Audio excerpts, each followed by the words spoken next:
저 자유마을 총재님께서 뭐 전체를 다 얘기해 주셔서 할 말이 별로 없습니다. 제가 이제 오늘 순서를 두 번째로 부탁을 드렸는데요. 다른 일정 때문에 그랬었는데 제가 한 30분 내에 말씀을 마치겠습니다. 제가 오늘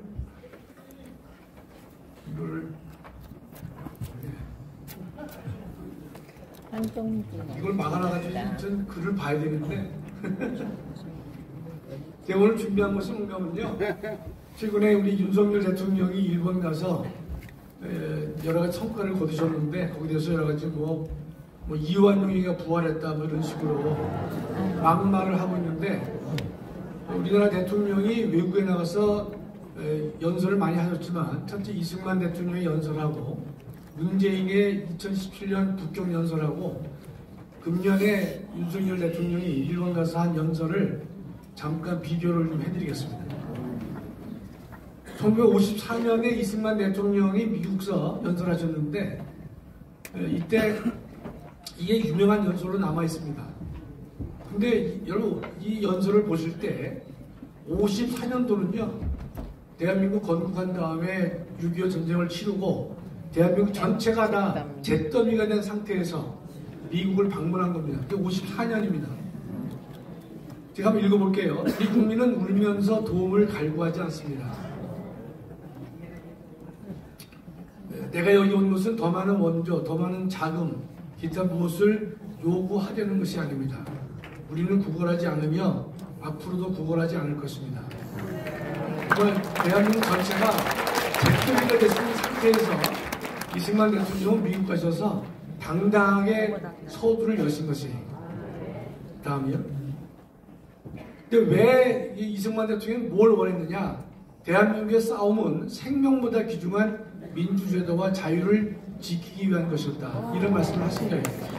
그러니까 대한민국이 북한하고 싸우는 것, 그다음에 전 세계에 미국이 대한민국을 도와서 싸우는 것은 생명보다 더 귀중한 민주제도와 자유를 지키기 위한 것이다. 그러시면서 미국과 한편에 서서 자유민주를 위한 싸움을 계속 할 것이다. 이걸 천명하셨습니다. 참 당당하시죠? 다음,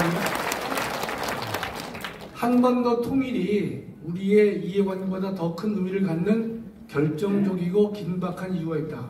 한반도 통일이 매우 중요한데 그것은 대한민국만의 이익이 아니라 그 대한민국의 이익을 뛰어넘는 커다란 가치를 가지고 있다. 이걸 갈파를 하신 것이죠. 뭐라고 말씀하셨냐면 한국은 단지 우리의 통일과 생존을 위해서가 아니라 세계 도처의 모든 민족에게 자유, 정의 그리고 평화가 보장되는 것을 돕기 위해 기여하기만 합니다. 어떻게 보면 10원 한 장 없는 나라 대통령 치고서는요 이 당당함인지 교만함인지 모르겠어요. 세계 최빈국 대통령이 있었죠. 그 당시에. 그렇죠? 그러나 이승만 대통령은 당당함을 잃지 않았고 한나라를 넘는 국제 정세관으로 그의 연설은 가득 채워졌습니다. 그러면서 공산주의와 전쟁은 한반도만의 문제가 아니라 인류 보편적 의미를 지녔다는 세계사적인 맥락에서 말씀을 하신 것이, 그래서 미국인들의 심금을 울렸다 이렇게 기록이 되어 있습니다. 꼴보기 싫은 인간이 나오지만은 참고 우리가 은밀히 해봐야 됩니다. 2017년도 문재인 그 당시 대통령 있죠. 북경 가서 한 이야기입니다. 중국은 높은 봉우리고 한국은 작은 나라라 그랬습니다. 저한테 욕하는 거 아니죠? 왜 높은 봉우리와 작은 나라라고 왜 얘기했냐면 중국은 주변 국가 어울려져 있을 때 존재가 빛나는 국가다. 이렇게 이게 대한민국 국가 원수로서 해야 될 발언인지 아닌지 정말 한심하게 짝이 없습니다. 하여튼 여기 저 장로님 미친놈이라는데 맞아요. 그러면서 하는 말이 연설에 나오는 대목이에요. 설명을 합니다. 높은 봉우리가 주변에 많은 산봉우리와 어울리면서 더 높아지는 것 같다. 이렇게.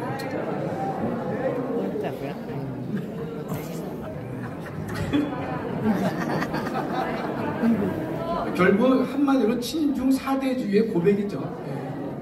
해서는 안 되는 국가 원수가 대한민국의 주권을 무시하고 대한민국의 독립성을 훼손시키는 정말로 해서는 안 되는 말을 이 인간이 가서 했어요. 그러면 중국은 어떤 나라입니까?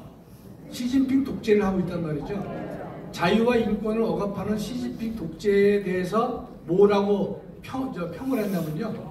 민주법치를 통한 법치국가, 덕치국가다 있다 소리를 하는 것이죠. 미워 안 하려도 안 할 수가 없어요. 근데 저 인간 보면 기도가 안 돼.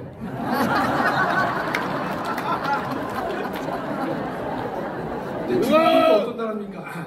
대만 침공을 공언하고 있어요. 영토 확장의 욕구를 불태우는 이 패권 국가인데, 중국은요 12개의 나라와 국경을 접하고 있습니다. 그런데 한 나라도 다툼이 없는 나라가 없습니다. 북한은 예외일지 몰라도 모든 나라와 국경 분쟁을 하고 있는 것이 중국인 것입니다. 그러면서 인류 사회에 책임 있는 국가로 나가려는 중국의 큰 꿈이다. 이렇게 이제 이게 아군지 뭔지 제정신을 하는지 그랬는데 이 사람이요 그 당시 어떤 대접을 받았느냐. 그 아래에서 또 셋째 줄입니다. 이 기자 폭행을 당한 때 여러분 기억하실 수 있을 거예요. 기자가 폭행을 당했어요. 경호원들한테. 그때 중국은요 사과 한마디 안 했습니다. 그런데도 말 한마디 못하고 등신같이 혼밥하고 말이죠. 국가대표로 한 사람이 혼밥을 하는 게 말이 됩니까? 그 한 끼가 아니라 여러 끼를 혼밥을 했어요. 정신 나간 인간이죠. 참 좋게 말해서 정신 나간 인간이고, 우리 전도원 목사님 표를 빌리면 뭐 다시 한번요. 개새끼건 개자식이건 그럼 이 문재인의 시가 뭡니까? 주변 국가를 중화 질서에 복속시키려는 시진핑 체제의 본질을 알지 못했다고 말하면은 좋게 표현한 거고요. 멍청하고 머저리죠. 그 중국몽이라고 그럽니까? 그러면서 5년 내내 중국의 오만과 냉대는 계속됐습니다. 그렇게 아부를 떨었지만 중국이 잘해주지 않았어요. 계속 오만하고 냉대했고 사드 배치부터 시작해서 오만 가슴을 다 했지 않습니까? 그럼 이제 금전에 윤 대통령의 도쿄 발언을 좀 보겠습니다.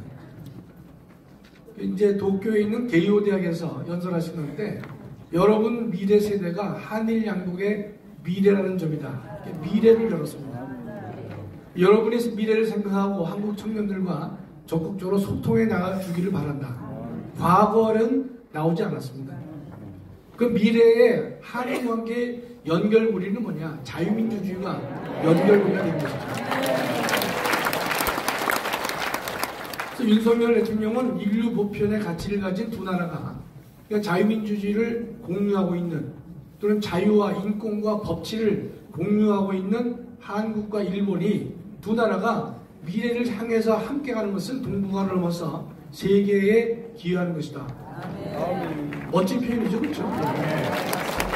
역시 이승만 대통령과 마찬가지로 인류 보편적 가치를 언급하고 있는 것입니다. 다음으로. 그래서 한국과 일본이 자유인권 법치라는 보편적 가치에 기반한 자유민주주의 국가라는 것에 큰 의미가 있는 것이죠. 따라서 이 보편적 가치를 공유하기 위해서 한일이 함께 노력하는 것은 양국의 공동 이익에도 부합하지만 세계 평화와 번영에도 기여할 것이다. 그러니까 결론적으로 한국과 일본은 두 가지를 우리가 함께 할 수밖에 없는 것인데, 이익을 공유하고 있죠. 가치를 또 공유합니다. 이익 공유는 경제와 안보, 국방을 공유하는 것이고, 가치는 자유와 인권과 법치라고 하는 인류 보편적 가치를 함께 공유하는 나라의 뜻입니다. 따라서 두 나라가 함께 노력해서 나아가는 것이 바람직하다 이런 뜻이죠. 사실상 우리가 일본하고는 이런 마음이 다 이 마음속에 있죠. 일본하고는 가위바위보를 해도 져서는 안 된다. 이게 모든 사람의 마음속에 있지만 그 문제와 앞으로 나가는 문제는 결코 별개가 돼야 올 것이다 이 뜻입니다. 이번 방해에 대해서 말만 하고 오신 게 아니에요. 구체적 성과가 있었죠. 잘 알다시피 지소미아를 완전히 정상화시켰단 말이죠. 수출 규제가 해제가 됐어요. 수부장에서 소재품 장비인데 이 문제를 다 해결하고 오셨고, 미래 파트너십 기금을 만들어서 한국과 일본 기업들이 기금을 만들어서 청년들에게 많은 그 지원을 해주자. 그래서 한미를 더욱 공조를 더욱 공고히 한 것이죠. 또 한국과 일본의 청년 모두 미래로 가자. 그런데 이 민주당에서는요, 뭐 대일 굴종 외교다, 계기의 경술국지, 국사책에서 아는 용어는 다 갖다 써요. 삼전도 굴욕에 버금가는 치욕이다. 그래서 을사늑약에 비교해서 금년이 계묘년이니까 계묘늑약이다. 이완용의 부활이다. 예의 정신나가는 것들이라고. 근데 그 정의구현 사제단 있잖아요. 그걸 뭐라고 부르죠 우리가? 저주구현 사제단으로 부르죠. 그렇죠? 일부 국민들은 정의구현 사제단을 저주구현 사제단으로 부르든지 또는 정의구현 주술단, 네. 둘 중에 하나 선택하시면 좋을 것 같습니다. 그러니까 이 인간들이 윤석열 대통령 퇴진 미사를 전주에서 지난번에 개최했죠. 우리 저 자유통일당 고영일 대표도 아마 거기에 반대하러 가셨죠. 투쟁하러. 예. 우리 고영일 대표 박수 한번 쳐주세요.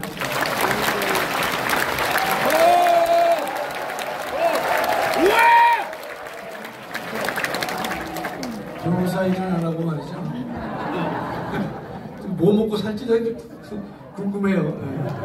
근데 하여튼 뭐 변호사로서 자유통일당 대표로서 또 사랑제일교회 장로로서 말이죠. 정말 많은 일을 하고 있습니다.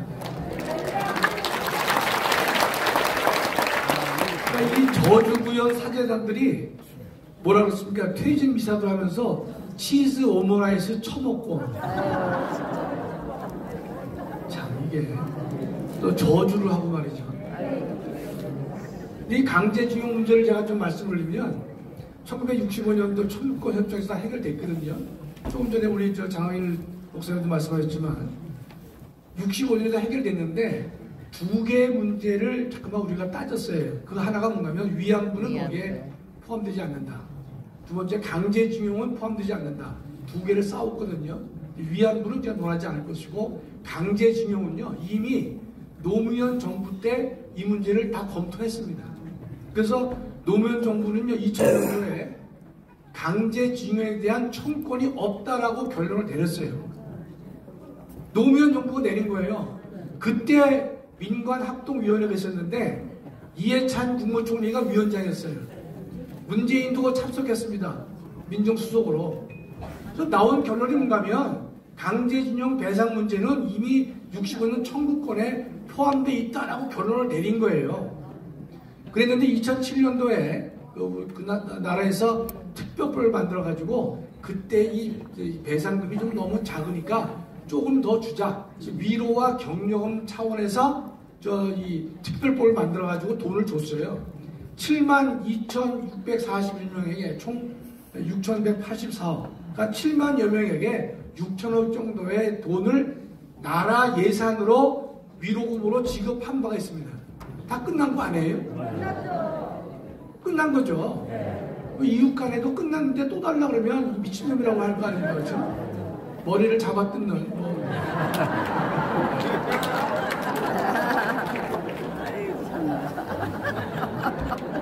정강 목사님.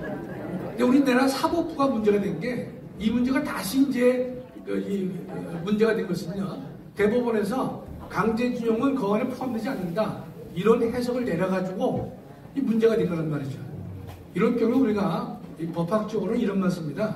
사법자제를 써요. 사법자제. 뭔가면 이 문제가 법률 문제가 될 수 있다 없다가 다퉈질 수 있잖아요. A라는 사람은 이거 법률적으로 결론을 내야 된다. B는 안 된다. 뭐 여러 가지 견해가 많이 있을 경우에 사법부는요. 대사, 큰 일을 사법부는 관여하면 안 됩니다. 사법부가 예컨대 이런 문제를 관여하게 되면 정부나 대통령이나 의회가 판단해야 될 문제를 사법부가 판단하는 꼴이기 때문에 법관이 정치를 하는 꼴이 되는 것이 그래서 전 세계적으로 이런 경우에는 사법 자제설을 취해하고 있습니다. 사법부는 야 이건 우리가 판단할 수 있을지 없을지 모른다. 이럴 때는 판단 안 하는 겁니다.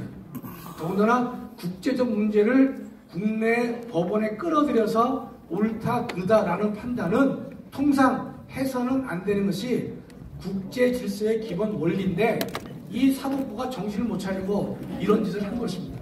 다음. 그래서 이제 윤 대통령께서 방위를 했는데 국제적 방위가 어떻습니까? 전 세계가 칭찬을 했어요. 바이든도 칭찬하죠. 유엔 총장도 칭찬했죠. 독일 공영방송에서도 칭찬했죠. 미국 뉴욕 타임즈도 칭찬했죠. 터키 공영방송도 다 잘했단 말이죠. 못했다는 인간은 우리 민주당하고 이재명밖에 없어요. 그 다음에 대한민국에 대한민국에 있는 미국 기업이 800개가 되는 그 그룹이 있습니다. 그 회사들이 진용재단에 돈을 기부하겠다는 거예요. 그만큼 실주에 공감한다 이런 뜻이죠. 여러분 65년도 대일 청구권 협정을 내줬잖아요. 이건 다 아시는 일화가 64년도에 박정희 대통령이 서독 총리 에르하르트를 만난 적이 있습니다. 그럴 때 에르하르트가 이런 말을 했죠. 독일 내에 깔리는 아우토반 고속도로 그 히틀러가 깔았다는 뜻이. 그 때문에 늘 그만 미워하지 않는다 이런 이제 얘기를 하면서 일본과 대화를 하라고 하니까 박정희 대통령은 절대로 못한단 말이죠. 내 눈에 흙이 들어도 안 된단 말이죠. 그 말은 진짜인지 모르겠습니다. 예. 안 된다고 펄펄 뛰신 거죠. 그럴 때 그 에르하르트 그 이제 서독 총리가요 뭐라 그랬냐면 우리도 프랑스하고 몇 번 싸운 줄 아느냐? 16번 싸웠다는 거예요. 불구 대처지 원수 중에 하나죠. 예. 그러나 화해하고 잘 지내고 있다 이런 뜻입니다. 그래서 리더는 더 큰 길을 걸어가야 될 것이다. 큰 꿈을 품어야 될 것이다. 미래로 나가야 된다라고 얘기를 해서 꼭 그 말 때문에 된 것은 아닐지 몰라도 이듬해 65년도에 대일 청구권 협정이 맺어진 것입니다. 64년도의 그 대화와 65년도 협정이 100% 인과관계가 있다라고 단정할 수는 없겠지만 그러나 상당 부분은 영향을 받았다고 저는 개인적으로 믿습니다. 그런데 우리 윤석열 대통령이 한국 갔다가 뭐 매국노다 뭐다 막 떠드는데 이재명이는 어떤 짓거리를 했느냐? 다음 거를 먼저 보시죠. 일본 아지노모토, 일본 그 회사입니다. 경기도 평택에 즉석 식품 생산 시설을 설립했어요. 그 이재명이가 경기지사 시절에 일본 전범 기업과 MOU를 체결했습니다. 다시 전으로 가세요. 자 그러면 이재명은요 전범 기업과 MOU를 체결했어요. 경기도 지사 시절에. 이 아지노모토 여러분이 연세가 드신 분들은 아지노모토는 조미료, 우리 미원 미풍 전에 있는 게 아지노모토라고 했는데 이게 일본의 그 조미료 만드는 그 회사인데 이 아지노모토가 옛날에는 이 전범 기업에 있다가 이름을 이제 바꾸고 넘어왔는데요. 그 아지노모토에게 행정 지원을 하겠다라고 이제 경기도에서 얘기를 했고 또 이 아지노모토는요 과거 우리나라에 강제징용 노역을 한 기업이에요. 강제징용을 한 기업입니다.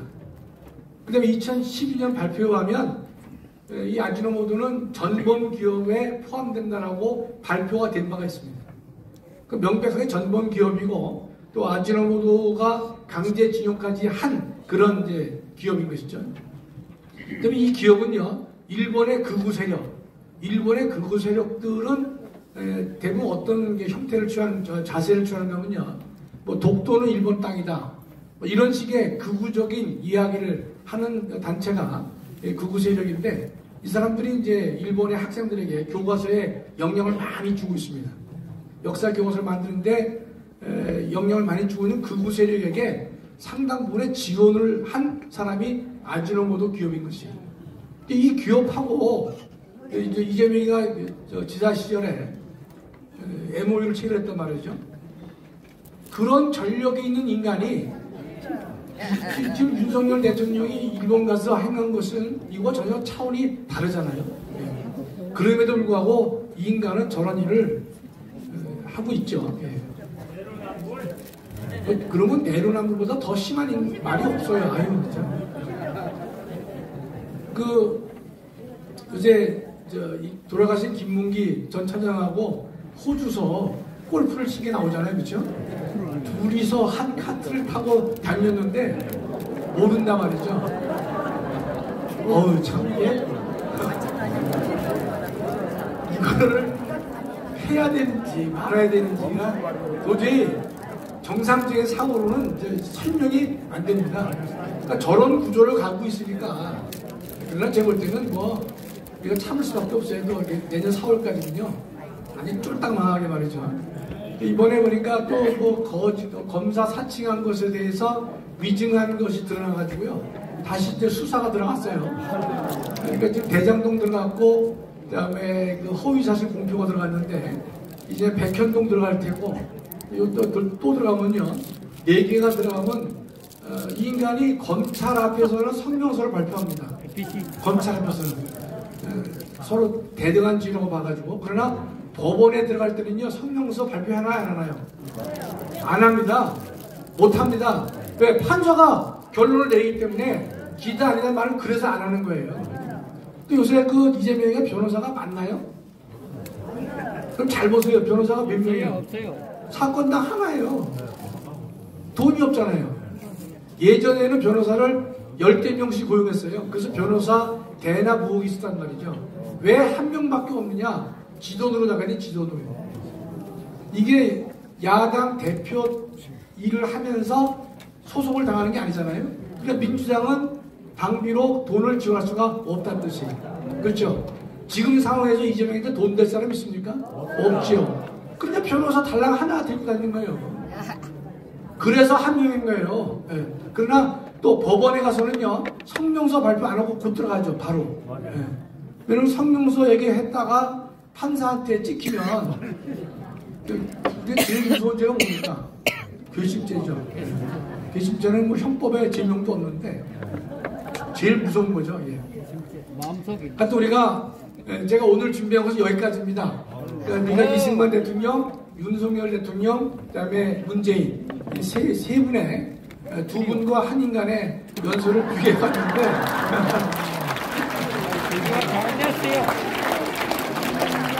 우리 목사님께서 3,506개 마을에 각 마을당 10개씩 프랜카드를 달도록 했으니까요. 이제 윤석열 방위를 축하하는, 확인하는, 선전하는 그런 문구들이 전국에 깔릴 것인데, 우리 자유마을 모든 분들이 열심히 해주시면 고맙겠습니다. 감사합니다.